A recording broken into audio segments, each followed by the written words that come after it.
I stared at my phone in disbelief. The message from my sister Caroline glowed coldly.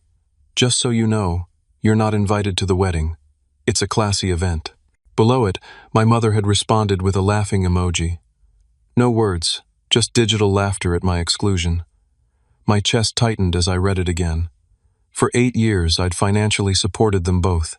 70% of Caroline's lavish wedding was coming directly from my savings. I took a deep breath and typed back, "Understood. I'll cancel the classy payments too." Their immediate responses, mocking my empty threat, made one thing crystal clear. They never believed I would stand up for myself. They were about to learn how wrong they were. Growing up in Boston's Dorchester neighborhood wasn't easy. My father worked 2 jobs to keep us afloat, until his heart attack when I was 14. That left my mother Amanda to raise me, and my younger sister Caroline, who was 10 at the time. We struggled financially, but I focused on school, eventually earning a scholarship to study computer science. That was 12 years ago. Now, at 32, I've built a successful career as a senior software engineer at a financial technology company. For the last 8 years, I've been the financial backbone of our family. At first, it was emergency support while I was still establishing myself. Mom's car broke down. Caroline needed textbooks for college. But gradually, it became expected. I paid off my mother's mortgage 3 years ago. I funded Caroline's entire education at Northeastern. Anytime either of them faced a financial shortfall, I stepped in. "Ivan, you're so blessed to be in a position to help family," my mother would say whenever she called with another request. The word blessed always felt like a subtle way of saying I hadn't earned my success through years of 16-hour workdays and sacrifices. Caroline graduated with a marketing degree and landed a job at a boutique PR firm in Boston. She met Thomas there when his family's luxury real estate company became a client. Thomas came from old money, with connections throughout Boston's high society.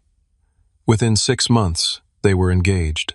"This wedding needs to reflect our status," Carolyn told me over coffee last year. "Thomas's family has expectations." What followed was a detailed explanation of why she needed $45,000 from me to create the perfect day. I agreed, of course. I always did. Caroline insisted on keeping my financial contributions secret. "Thomas thinks my family is paying," she explained. "It would be embarrassing if he knew it was just you.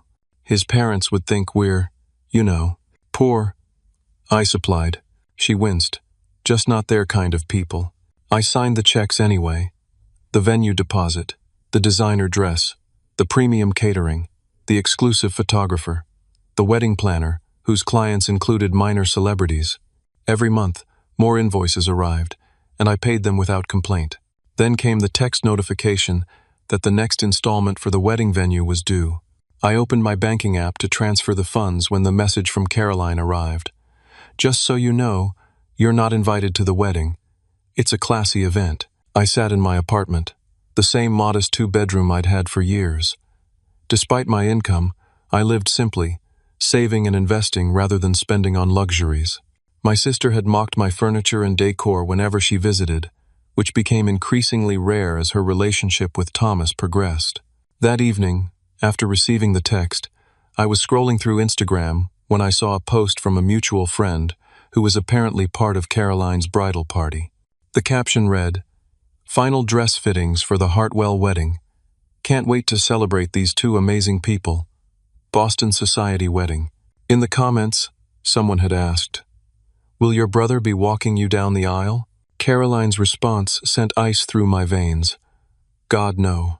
Ivan's too socially awkward. He'd just embarrass us all. Some people just don't fit into classy events, you know." More comments followed, with Caroline explaining how she'd had to protect the wedding from my presence because I was too ordinary and would make Thomas's family uncomfortable. She described me as a typical tech nerd who wouldn't understand the social nuances of their circle.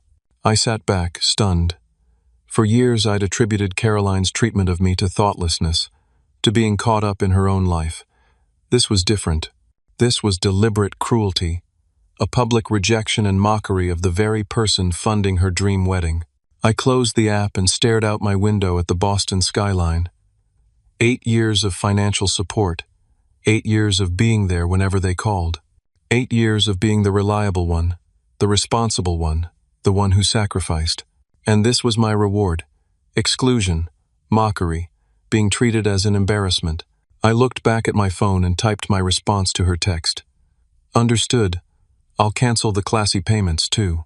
Within seconds, my phone lit up with messages from both Caroline and my mother. Caroline.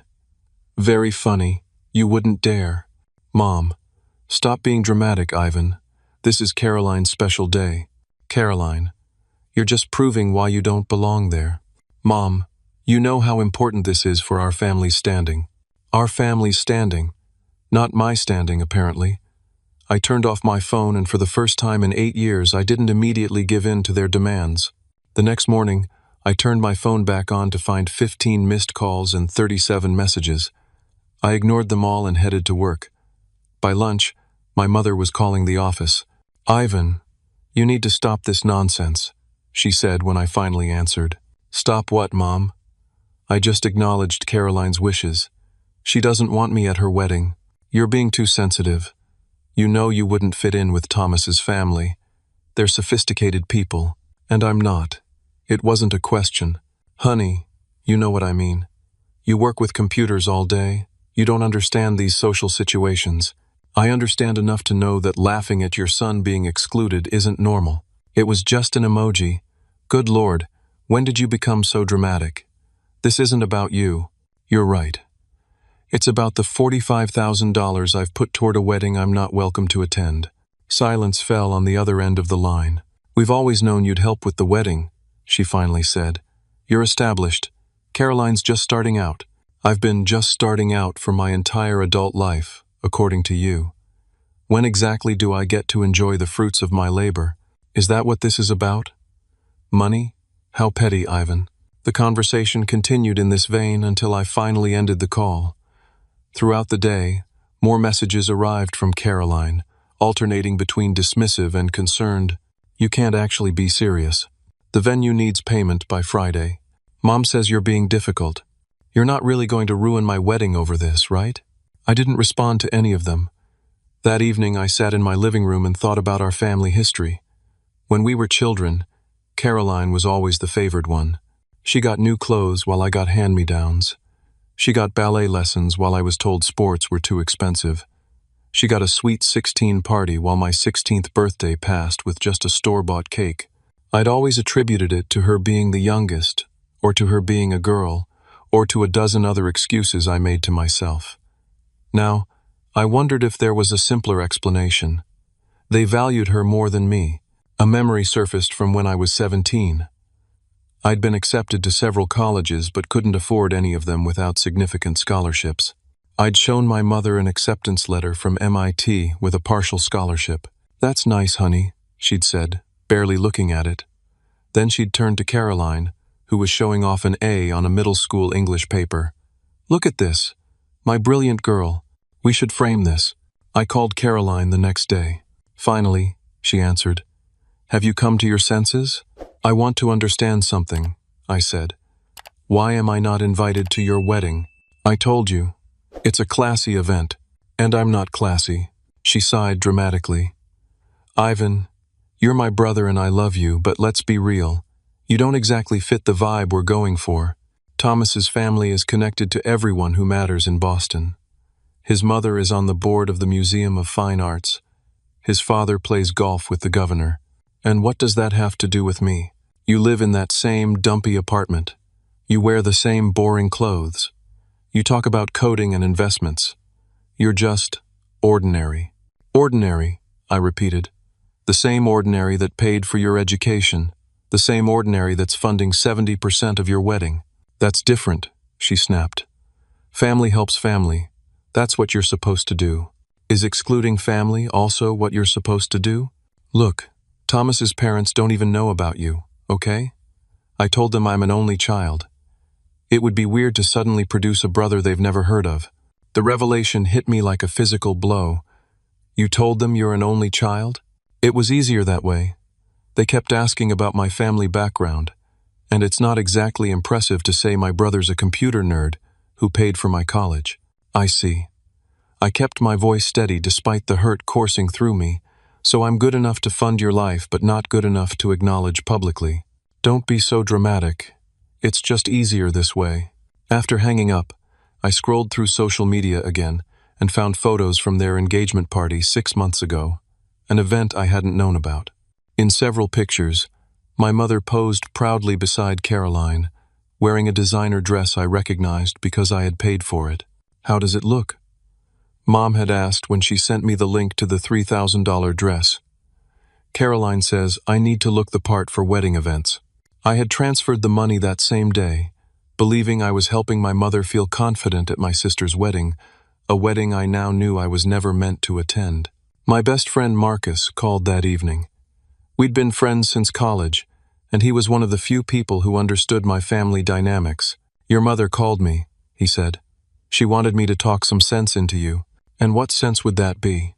"Apparently, you're threatening to pull wedding funding because you're jealous of Caroline's happiness." I laughed bitterly. That's their version of events. After I explained what had actually happened, Marcus was silent for a long moment. "Ivan, I've watched you support them for years while they take you for granted. When are you going to stand up for yourself?" "I think I just did," I replied, surprising myself with the realization. "Good," Marcus said firmly. "It's about time." The next morning I called the wedding venue and canceled the remaining payments. I did the same with the caterer, the florist, and the wedding planner. With each call, I felt a strange mix of guilt and liberation. "Are you sure about this, sir?" the wedding planner asked. "The Hartwell wedding is one of our premium events this season." "I'm sure," I said. "I will no longer be financially supporting this event." I sent emails to each vendor explaining that any future inquiries should be directed to Caroline or Thomas directly. Then I called my bank and stopped all automatic payments related to the wedding. For the rest of the day, I threw myself into work, ignoring the increasingly frantic messages from Caroline and my mother. They still believed I was bluffing, that I would eventually give in as I always had. That evening, I sat in Dr. Bennett's office. I'd started seeing the therapist 6 months ago, struggling with what I now recognized as burnout from years of supporting my family financially and emotionally while receiving little in return. "You've taken a significant step," Dr. Bennett said after I explained the situation. "How does it feel?" "Terrifying," I admitted, "and freeing. Your reaction is completely normal. You've been trapped in a pattern of enabling their behavior for years. Breaking that pattern is difficult but necessary for your own well-being. I keep thinking about how this will affect them. Caroline's wedding is in 2 months. Without my money, they'll have to scale back dramatically or postpone. That's a natural consequence of their actions, not your responsibility. They made choices they need to account for that." "But they're my family," I said, voicing the argument that had kept me trapped for so long. "Family relationships should be reciprocal. They've been taking advantage of your generosity without acknowledging or respecting you. That's not a healthy dynamic." By Friday, Caroline's messages had reached a fever pitch. The venue had contacted her about the canceled payments. So had the caterer, the florist, the photographer. "You can't do this to me," she texted. "Everyone will know we can't afford the wedding we planned." I didn't respond. My mother called next. "Ivan, this childish behavior needs to stop. You're punishing your sister because your feelings are hurt." "I'm not punishing anyone," I replied calmly. "I'm simply no longer funding an event I'm not welcome to attend." "So this is blackmail? You'll pay if you get an invitation?" "No, this isn't negotiable. I'm done being the family ATM." The weekend passed with more calls and messages, each more desperate than the last. I spent Saturday with Marcus, hiking in the Blue Hills just outside Boston, something I rarely had time for because family emergencies always seemed to claim my weekends.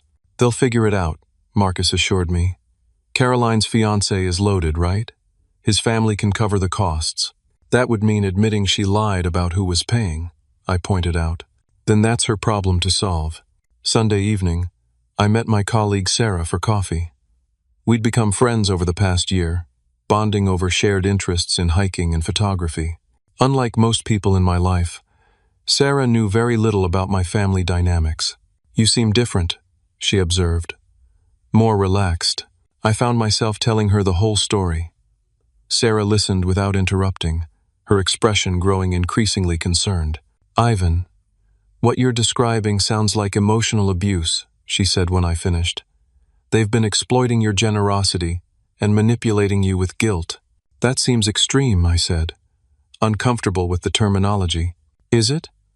They take your money, exclude you from events you've paid for, mock you publicly, and make you feel guilty when you object. How would you describe that?" I had no answer. On Monday, my phone alerted me to an unfamiliar charge on my credit card, a $10,000 payment to the wedding venue.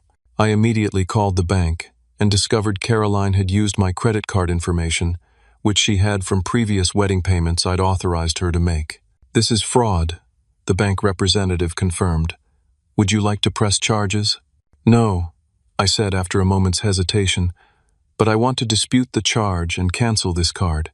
That evening, my phone rang with an unfamiliar number. When I answered, a male voice said, "Is this Ivan?" "Yes." "Who's this?" "Thomas Hartwell, Caroline's fiancé." My heart raced. "Hello, Thomas.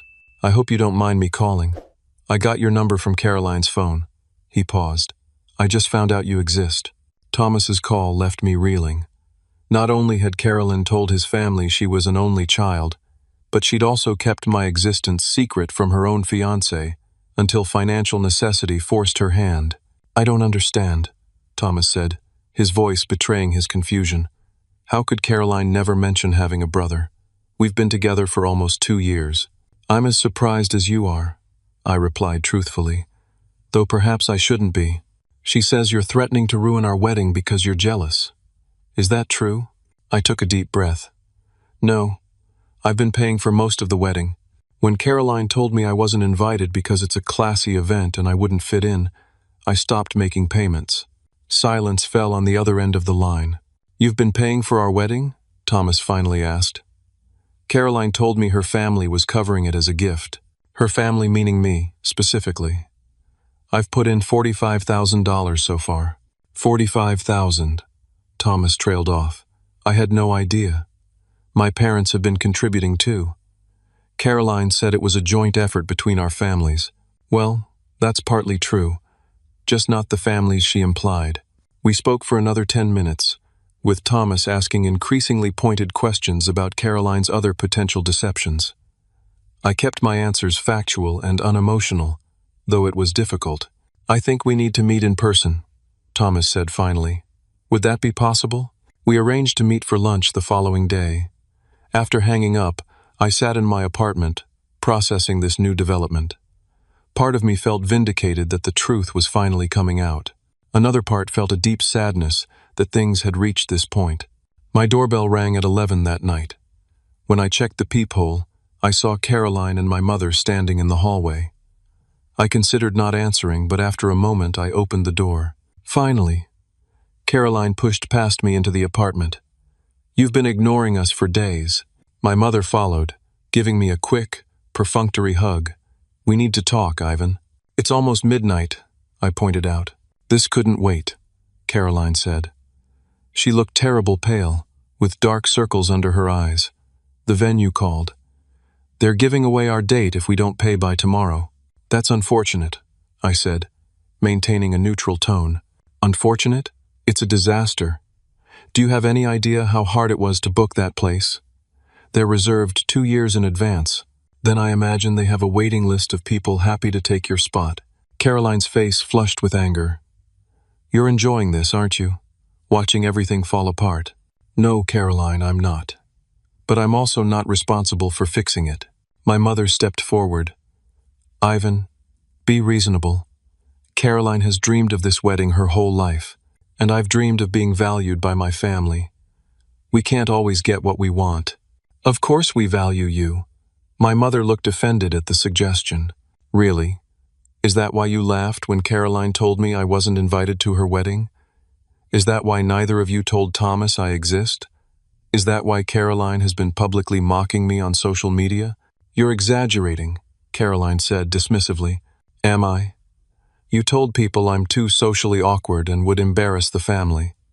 You called me too ordinary to attend your classy event." "I didn't mean it like that," Caroline protested weakly. Then how did you mean it? Thomas's family has expectations. They're connected to everyone who matters in Boston. And I don't matter. That's not what I said. It's exactly what you said, Caroline. Not in those words, perhaps, but the message was clear. My mother interjected. Ivan, you have to understand. This wedding is our chance to improve our standing. Caroline marrying into the Hartwell family opens doors for all of us. All of us? Or just you and Caroline? Because from where I'm standing, I'm being pushed further outside the door, not invited in. That's not fair, my mother protested. No. What's not fair is expecting me to finance a celebration I'm explicitly told I'm not good enough to attend. Caroline's tone shifted suddenly from angry to pleading. Ivan, please. If we have to cancel or downsize the wedding, Thomas's family will know something's wrong. They'll start asking questions, then be honest with them. Caroline laughed bitterly. And tell them what? That I lied about being an only child? That I can't actually afford the wedding I planned? Yes, exactly that. They'd call off the engagement. His mother already thinks I'm not good enough for him.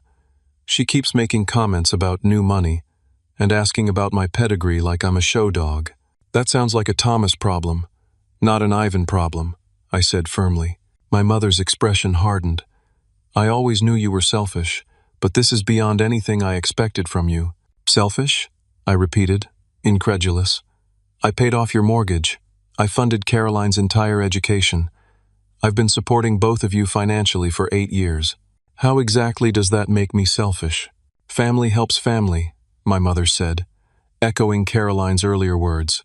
That's what you're supposed to do. And what are you supposed to do for me in return? Besides, take my money and exclude me from family events? Neither of them had an answer. After they left, I checked my email and discovered Caroline had attempted to access my investment accounts. The notification from my financial advisor read, As requested, I've denied the attempt to transfer funds from your account. Please contact me at your earliest convenience to discuss this security concern. I sat down heavily on my couch, the reality of the situation sinking in. Caroline had tried to steal from me, not just use my credit card, which was bad enough, but actually access my investment accounts to transfer money without my knowledge. The next day, I met Thomas at a quiet restaurant downtown. He looked as tired as I felt, his normally polished appearance slightly rumpled. I confronted Caroline last night, he said after we ordered. She admitted everything, that you've been paying for most of the wedding, that she told my family she was an only child. And? I prompted when he fell silent. And she doesn't understand why either of us is upset about it. He shook his head. She says she was just trying to fit in with my family, that she didn't think it mattered. What do you think? Thomas stared into his water glass. I think I don't know who I'm marrying. Word spread quickly through Boston's social circles that the Hartwell-Bennett wedding was in trouble. Vendors began calling Caroline daily for payment confirmations. The wedding planner threatened to drop them as clients. Thomas's parents started asking pointed questions. Meanwhile, I threw myself into work and began rebuilding my life without the constant drain of family obligations. I continued my sessions with Dr. Bennett, working through the complex emotions of setting boundaries after years of having none. You're making remarkable progress, Dr. Bennett told me during one session. Many people struggle their entire lives to break free from unhealthy family dynamics. It doesn't feel like progress, I admitted. It feels like I've ruined everything. You haven't ruined anything. You've simply stopped enabling a dysfunctional situation. The current chaos is the result of years of lies and manipulation coming to light, not your decision to set boundaries. I also joined a support group for adults dealing with family-related trauma. Hearing others' stories helped me recognize patterns I'd been blind to for years. My sister was always the golden child, shared one group member. No matter what I accomplished, it was never as important as her achievements. My mother used money to control me, said another. She'd give with one hand and take with the other, always with strings attached. Their words resonated deeply, helping me understand I wasn't alone in my experiences. Outside of therapy, I began reconnecting with friends I'd neglected while prioritizing family demands. I joined Marcus for weekend hiking trips. I accepted invitations to social events. I would have previously declined to be available for family emergencies. Sarah and I started spending more time together, first as friends and gradually developing a deeper connection. Unlike my family, she showed genuine interest in my work and passions. "Tell me about your latest project," she'd say, and then actually listen to my response, asking thoughtful questions. 3 weeks after I stopped the wedding payments, Thomas's parents discovered the truth. Caroline had been forced to ask them for additional funds, leading to questions she couldn't answer satisfactorily. When pressed, she eventually admitted that her family contribution had primarily come from her brother they hadn't known existed. Thomas called me that evening. "My parents want to meet you," he said without preamble. "Why?" I asked, genuinely puzzled. "They want to understand what's happening. My mother says something doesn't add up." I hesitated. "I'm not sure that's a good idea. Please, Ivan. I'm trying to make sense of all this. I love Caroline, but I don't know if I can trust her anymore." Against my better judgment, I agreed to dinner the following evening at the Hartwells' Beacon Hill home. The house was exactly what I'd expected. A historic brownstone filled with antiques and family heirlooms. Thomas's parents, Richard and Eleanor, were polite but clearly suspicious. "So you're Caroline's brother," Eleanor said after introductions. "The one she never mentioned." "Yes, ma'am. And you've been paying for a significant portion of the wedding?" "I was, yes." "Why would you do that if you weren't even invited?" Richard asked bluntly. I considered my answer carefully. I've always supported my family financially. When Caroline asked for help with the wedding, I agreed without question. The invitation or lack thereof came later. "This is highly irregular," Eleanor said. "In our circles, family stands together at important events." "I believe that was the problem," I replied quietly. "I don't move in your circles." The conversation continued, with the Hartwells asking increasingly direct questions about my family's dynamics. I answered truthfully but without malice, trying to explain rather than accuse. By the end of the evening, Eleanor fixed me with a penetrating stare. "Thomas tells us you're a software engineer, that you paid off your mother's mortgage and funded Caroline's education, that you live modestly, despite your success." "Yes, that's correct. Those sound like admirable qualities to me." She turned to her husband. "Wouldn't you agree, Richard?" He nodded slowly. "Indeed. Hard work, financial responsibility, family loyalty. These are values we respect." "Then why," Eleanor asked, "would Caroline believe we would think less of her because of you?" I had no answer for that. As I was leaving, Thomas walked me to my car. "Thank you for coming," he said. "I think my parents see things more clearly now." "What about you?" I asked. "What do you see?" He ran a hand through his hair. "I'm still processing everything. I love Caroline, but this isn't the only lie she's told me. I'm beginning to wonder what else I don't know." The next day, Caroline showed up at my office, creating a scene in the lobby until security allowed her up to see me. "How could you?" she demanded as soon as my office door closed behind her. "You went to dinner with Thomas's parents? Behind my back? They invited me. Thomas asked me to come. To humiliate me. They spent 2 hours questioning me after you left. They're talking about postponing the wedding now." "I'm sorry to hear that," I said sincerely. "But I didn't say anything untrue." "You didn't have to. Just your existence contradicts what I told them." She paced my office frantically. "This was my chance, Ivan. My chance to be someone important in this city. You already are someone important. You're smart, talented, and capable. You don't need the Hartwell name for that. Easy for you to say. You've always had everything handed to you." I stared at her, momentarily speechless. "What are you talking about? You got the scholarships, the high-paying job, the financial security. Some of us have to marry our way up in the world. Caroline, I worked incredibly hard for everything I have. Nothing was handed to me." "Oh, please," she scoffed. "You've always been Mom's favorite." The accusation was so contrary to my experience that I actually laughed. "Mom's favorite? Are we talking about the same mother? The one who forgot my college graduation but threw you a party for finishing your first semester? The one who calls me only when she needs money but talks to you daily? That mother?" Caroline faltered momentarily before rallying. "She pushed you to succeed. She made you independent. She babied me and made me dependent. That's one interpretation, I conceded. Here's another. She neglected me and forced me to become self-sufficient while supporting and nurturing you. That's not true, Caroline protested, but her voice lacked conviction. Isn't it? When was the last time Mom called you just to check in, not to ask for something? Caroline didn't answer. When was the last time she remembered your birthday without being reminded? Or asked about your day? Or supported your career? Tears filled Caroline's eyes. Stop it. These are just questions, Caroline. Questions I've been asking myself lately, about why we both accepted such different treatment as normal. I don't want to talk about this anymore, she said, wiping her eyes. I just want my wedding back on track. I can't help you with that. Can't or won't. Both, I suppose. I can't because the money I've already spent is gone, and I won't because I'm done being used by my family. Caroline left without another word, but the confrontation stayed with me. Had our mother's differential treatment damaged both of us, just in different ways? Had Caroline's sense of entitlement been cultivated by years of preferential treatment, just as my excessive giving had been shaped by emotional neglect? Later that week, my cousin Rachel called. Rachel was my father's niece, someone I'd barely seen since his death. Our mother had always discouraged contact with my father's family, claiming they had issues with her.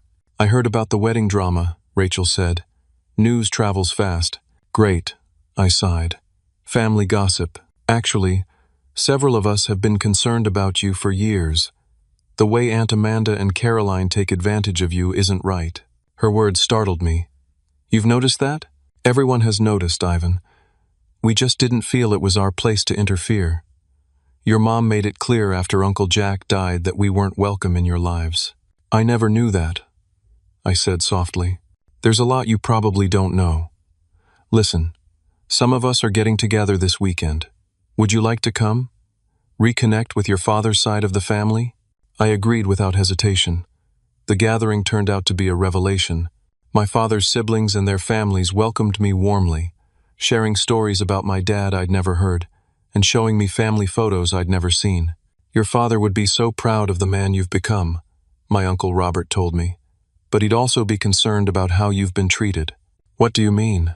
Jack always worried about Amanda's favoritism. Even when you were small, he could see the difference in how she treated you and Caroline. He tried to compensate by spending extra time with you. I remembered those times vaguely, my father taking me fishing, teaching me to change a tire, helping with science projects. I'd always treasured those memories, but never recognized them as deliberate counterbalancing. After he died, Uncle Robert continued. We tried to stay involved, but Amanda pushed us away, said we were interfering with her parenting. By the end of the gathering, I'd exchanged contact information with a dozen relatives I barely remembered. For the first time in years, I felt part of a larger family network, one that seemed genuinely interested in me as a person, not as a financial resource. A week later, while organizing old documents, I discovered a file I'd never seen before. Inside were papers regarding a small life insurance policy my father had taken out, naming me as the beneficiary. The policy would have paid out $30,000 upon his death when I was 14. I had never seen a penny of it. I called my mother immediately. Did you know about Dad's life insurance policy? A telling pause. What policy? The one naming me as beneficiary. For $30,000. Another pause. Oh, that old thing. Yes, there was some small policy, but it barely covered the funeral expenses. The funeral was paid for separately. I have those receipts too. What happened to the insurance money, Mom? Ivan, that was 18 years ago. How would I remember exactly where every penny went? We were struggling after your father died. So you took money specifically left to me and spent it. I was a single mother with 2 children. What was I supposed to do? You were supposed to tell me, for starters, and perhaps acknowledge that I've more than paid back that money over the years. Is that what this is about? You keeping score of every dollar you've given your family? No, Mom. It's about honesty and respect, neither of which I seem to get from you or Caroline. After hanging up, I sat with the documents spread before me, feeling a strange sense of clarity. The missing insurance money wasn't just about the money, it represented years of deception. a pattern that continued to this day. The wedding was officially postponed indefinitely. Thomas's parents insisted on a cooling-off period to reassess the situation. Caroline blamed me entirely, launching a social media campaign portraying herself as the victim of a jealous brother. "My own brother sabotaged my dream wedding out of spite," she posted, garnering sympathy from friends who didn't know the full story. Some people just can't stand to see others happy. I didn't respond publicly. There was no point in escalating the drama. Instead, I continued therapy, deepened my newfound family connections, and focused on building a healthier life. My relationship with Sarah progressed naturally, built on mutual respect and genuine interest rather than obligation or manipulation. We hiked on weekends, tried new restaurants, and spent quiet evenings discussing books and films. For the first time, I experienced what a balanced relationship felt like. "You're different now," Sarah observed one evening as we walked along the Charles River, "more present, more confident." "I feel different," I admitted. "Like I've put down a heavy load I didn't even realize I was carrying." With Dr. Bennett's encouragement, I began setting clear financial boundaries with everyone. I created a budget for personal expenses, investments, and charitable giving. The money previously earmarked for family support was redirected to causes I believed in and to building my own future. "Financial enabling is still enabling," Dr. Bennett reminded me. "It prevents others from experiencing the natural consequences of their actions and developing their own resources." Meanwhile, Caroline's relationship with Thomas deteriorated further. As more truths came to light, his trust eroded beyond repair. 2 months after the postponement, he broke the engagement entirely. Caroline showed up at my apartment that night, drunk and furious. "Happy now?" she slurred. "You've ruined everything." "I didn't end your engagement, Caroline. Your lies did that." He wouldn't have cared about the lies if the wedding had gone forward. We'd be married by now if you hadn't pulled your funding. And you'd have built your marriage on deception. How long do you think that would have lasted? Forever. That's how these marriages work. Everyone in those circles lies about something. I let her rant until she exhausted herself. Then I called her an Uber and sent her home. The next morning, she texted a half-hearted apology, followed immediately by a request for rent money. I didn't respond. My mother's financial reality also shifted dramatically without my support. The credit cards I'd been paying suddenly required her attention. The home maintenance I'd funded became her responsibility. The shopping habits I'd subsidized became unsustainable. "I'm going to lose the house," she called to tell me one afternoon. "The house is paid off," I reminded her. "I paid the mortgage in full 3 years ago, but I can't afford the property taxes and insurance. They've gone up again this year. Perhaps you could get a job, Mom. You're only 58, and you're in good health." A job? At my age? Many people work well into their 60s and 70s. This is cruel, Ivan. After everything I've done for you, what exactly have you done for me, Mom? I'm genuinely asking. I raised you. I put a roof over your head. I fed and clothed you. You did the legally required minimum for a child, yes. After Dad died, even that was a struggle, I acknowledge. But since I turned 18, what have you contributed to my life besides requests for money and criticism? She had no answer, beyond accusing me of being heartless. The conversation was painful but clarifying. My mother had never seen me as an individual with my own needs and desires, but as a resource to be utilized. Caroline had learned this perspective from her. Neither of them had developed the capacity for genuine reciprocity in relationships. Extended family members began reaching out after hearing about the wedding cancellation. Most expressed support for my decision to stop enabling the unhealthy dynamics. "We always wondered when you'd reach your breaking point," my Aunt Judith told me. "Amanda's behavior toward you wasn't normal, even when your father was alive. After he died, it got worse." "Why didn't anyone say anything?" I asked. "We tried, early on. Amanda cut us off completely for a while. By the time you were an adult, the patterns were established. You seemed to accept them. My cousin Rachel invited me to her daughter's birthday party, a small, genuine family gathering unlike the orchestrated social events my mother preferred. Being included in a family celebration without being expected to fund it felt novel and touching. Your family, Rachel said simply when I thanked her for the invitation. Family includes each other. That's the bare minimum. That bare minimum had been missing from my maternal relationships for as long as I could remember. 3 months after the wedding cancellation, Caroline lost her job at the PR firm. The dramatic personal posts and erratic behavior had finally impacted her professional life. She called me immediately. "I need help," she said without preamble. "I can't make rent this month." "I'm sorry to hear that," I replied. "What's your plan?" "My plan?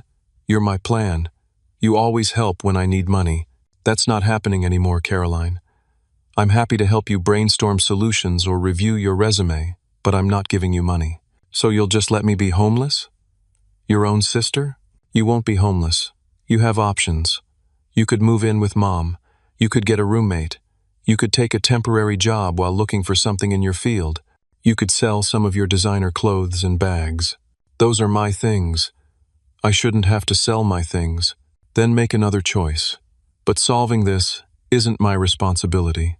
After several more similar conversations, Caroline finally took action. She found a roommate, took a job at a local coffee shop, and began rebuilding her life without Thomas or my financial support. To my surprise, after the initial anger faded, she began to show signs of genuine growth. "I've been thinking about what you said," she told me during a brief, awkward coffee meeting, "about Mom treating us differently. I think you're right." "Oh?" "She always made me feel like I was special, but also like I couldn't succeed without help. Like I was both better than everyone else and completely incapable at the same time. It's messed up." "It is," I agreed. "I'm seeing someone now. A therapist, I mean," she clarified. "It's hard. She asks a lot of uncomfortable questions." "That's how it works," I said with a small smile. "The uncomfortable questions are the important ones." Our relationship remained strained, but that conversation marked the beginning of a potential new dynamic, one based on honest communication rather than transactional exchanges. My mother proved less open to change. When her attempts to guilt me into resuming financial support failed, she turned to more manipulative tactics, including fabricating health scares and threatening to sell family heirlooms. "I might have to sell your father's watch," she told me one day, "unless you could help out this month."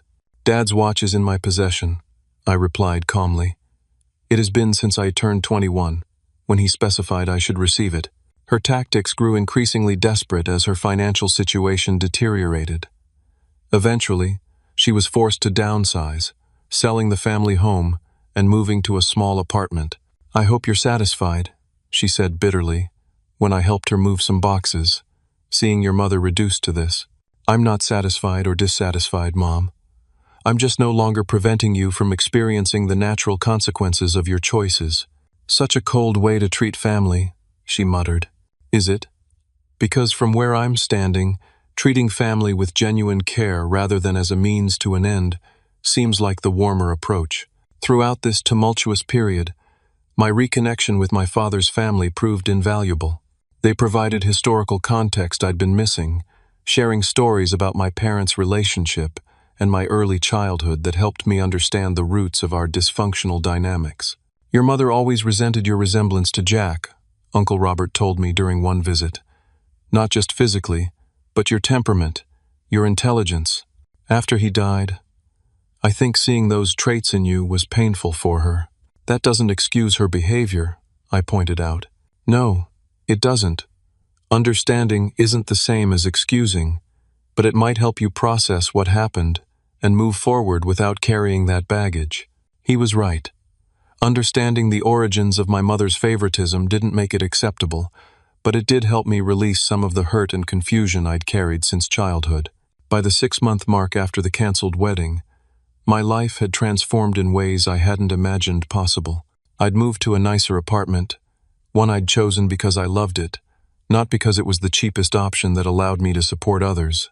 I'd taken a leadership role at work, no longer afraid to commit to projects that might make me temporarily unavailable for family emergencies. I'd built genuine connections with extended family and friends, relationships based on mutual enjoyment rather than obligation.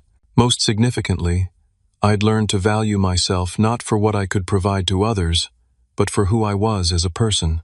The journey wasn't easy or straightforward, but each step brought increasing clarity and confidence.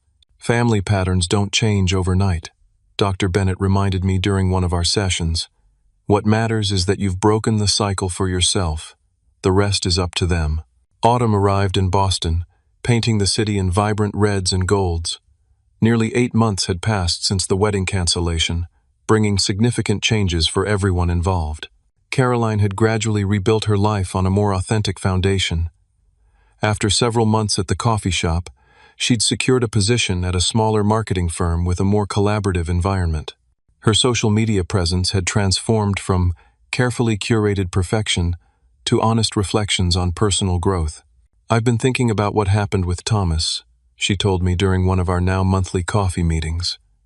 "I was so focused on what his family represented that I lost sight of what a relationship should actually be." "And what should it be?" I asked.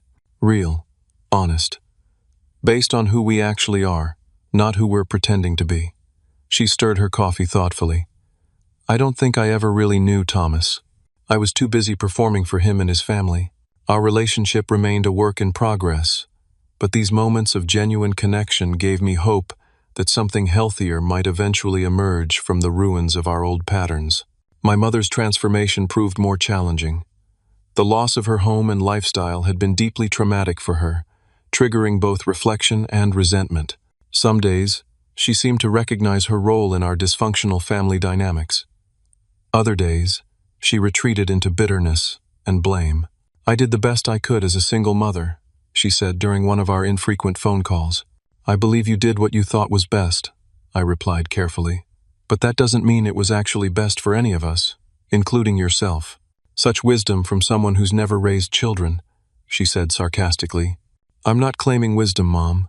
I'm just sharing my perspective after a lot of therapy and reflection." Despite the ongoing tension, small changes suggested potential for growth. She'd found part-time work at a local library, giving her both income and social connection. She'd joined a support group for widows, where she was reportedly beginning to process my father's death in ways she never had before. Most surprisingly, she'd started acknowledging her differential treatment of her children, though she framed it as well-intentioned. "I just wanted Caroline to feel special," she explained during one conversation. "And you were always so capable, so independent. I thought you didn't need the same kind of attention. Everyone needs attention and validation, Mom. Even capable, independent people." "I suppose you're right," she conceded reluctantly. "Your father used to say the same thing." These moments of insight were interspersed with relapses into old patterns, requests for money, emotional manipulation, attempts to use Caroline as a proxy for her demands. But the frequency of such behaviors gradually diminished as she adjusted to our new boundaries. My own life continued to flourish in this newfound freedom. Sarah and I had developed a deeply supportive relationship based on mutual respect and genuine enjoyment of each other's company. My career advanced as I pursued projects I found meaningful rather than merely lucrative. My connection with my father's family strengthened, providing the sense of belonging I'd always craved. Most importantly, I'd developed a healthier relationship with myself, learning to recognize my own worth beyond my utility to others. "The most valuable thing you've gained isn't the money you've saved," Dr. Bennett observed during one of our now monthly sessions. "It's the recognition of your inherent value as a person." As Thanksgiving approached, I made a decision that would have been unthinkable a year earlier. I offered to host the holiday at my new apartment, not out of obligation or to buy approval, but as a genuine desire to create new traditions based on authentic connection. I invited Sarah, Marcus and his wife, several cousins from my father's side, and after careful consideration, Caroline and my mother. I made it clear that this was a drama-free gathering to celebrate gratitude and connection, not an opportunity to rehash old grievances. To my surprise, everyone accepted, including my mother and sister. The day arrived bright and clear, with the lingering scent of fallen leaves in the crisp November air. I spent the morning cooking with Sarah, preparing traditional dishes alongside new recipes we wanted to try. The atmosphere was relaxed and joyful, untainted by the tension that had characterized family gatherings in the past. Guests began arriving in the afternoon. My cousins brought side dishes and wine, Marcus and his wife brought a spectacular dessert. My Uncle Robert arrived with old family photos he'd unearthed, including several of my father at my age that showed our striking resemblance. Caroline arrived next, visibly nervous but making a visible effort to engage positively. She complimented the apartment sincerely and offered to help with final preparations. My mother arrived last, standing tentatively at the threshold as if uncertain of her welcome. I invited her in with a genuine smile, showing her where to place her contribution, a sweet potato casserole made from my grandmother's recipe. "Your father always loved this dish," she said quietly. "I haven't made it since he died." "Thank you for bringing it," I replied, recognizing the gesture for what it was, a small but significant step toward healing. As we gathered around the table, I looked at the diverse group assembled, the family I was born into, the family I'd reconnected with, and the family I'd chosen. Each relationship had evolved over the past year, some dramatically, others in subtle but meaningful ways. "Before we eat," I said, raising my glass, "I'd like to express gratitude for everyone here. This year has brought significant changes for all of us, changes that were painful at times but ultimately necessary. I'm thankful for the authentic connections we're building now, based on mutual respect rather than obligation." My mother's eyes glistened with tears. Caroline squeezed my hand briefly. Sarah smiled encouragingly. My extended family members nodded in understanding. "To new beginnings," Uncle Robert added, raising his glass to join mine. "To new beginnings," everyone echoed.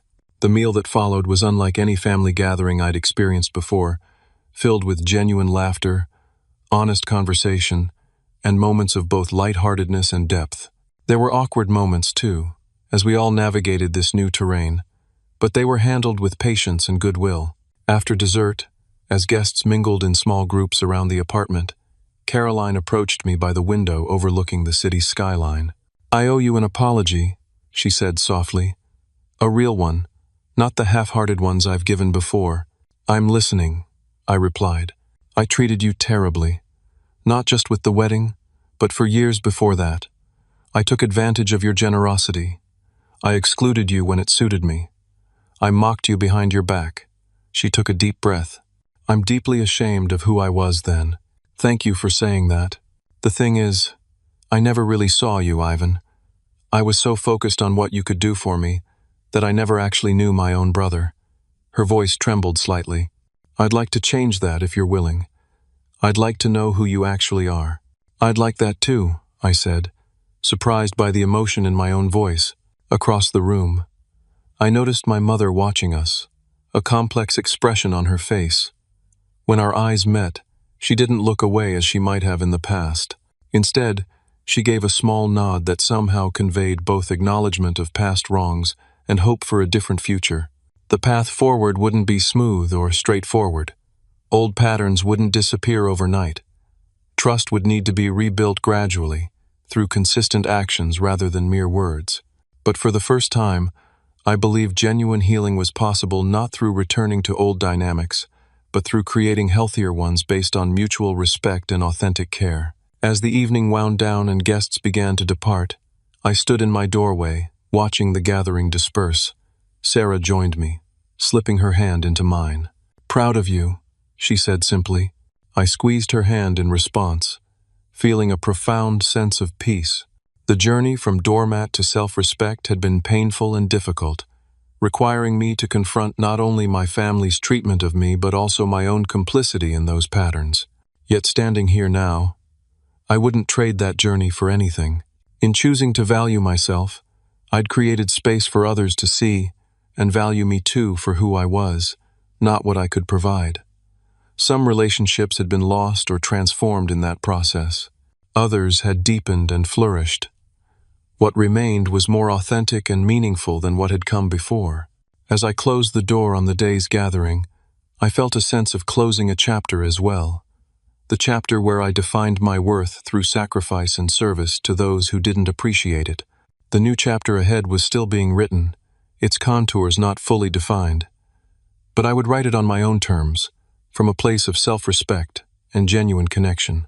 And that, ultimately, was the most valuable thing I could have gained, a life that was authentically mine, built on the foundation of knowing my own worth. Thank you for listening to my story today. Have you ever had to make a difficult decision to prioritize your own well-being over family expectations? I'd love to hear your thoughts in the comments below. If this story resonated with you, please like, subscribe, and share it with someone who might need to hear that it's okay to set boundaries with family. I appreciate you spending this time with me, and I wish you strength and courage on your own journey to self-respect.